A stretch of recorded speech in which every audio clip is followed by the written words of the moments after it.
Morning sweet honey baju. Gitondo cyiza. Umeze ute se? Umeze neza?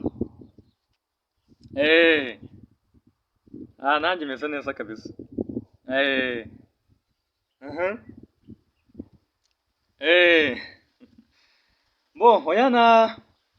Uyu munsi nafashe ka off. Ubu nibereye kuri Eastgate Hotel. Imwe ya Ngoma. Naho nagiye kwinywera ka wine.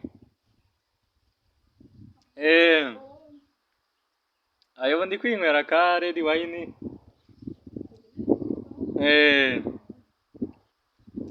Twa Speranza, twa gin.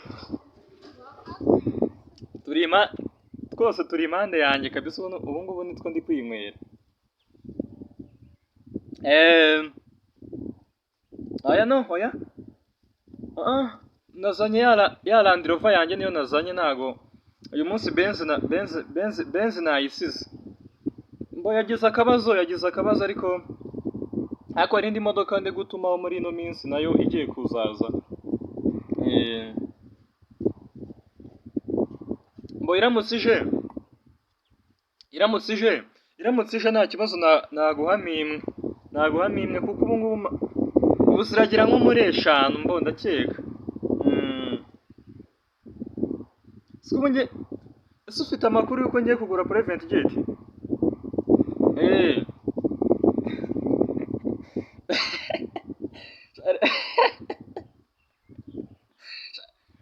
Iyo wihaye sha warihaye jya ubyihorera jya usiga. Iyo wihaye warihaye sha jya ubyihorera.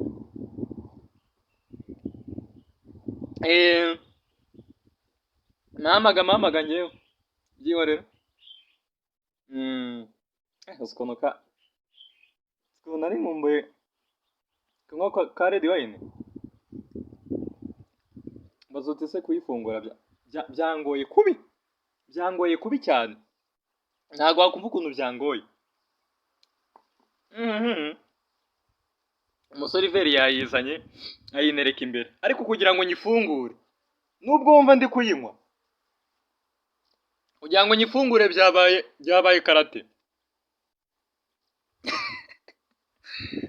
Oya zajya ukamfungurira ntari hasi, nitumara kugushyira mu mago uzajya ukankorera neza nta kibazo ukamfungurira.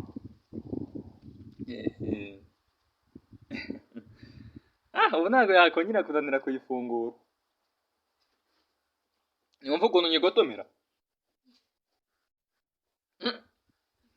Mpamaga njyewe. Okay. Sawa kabisa. Umunsi mwiza.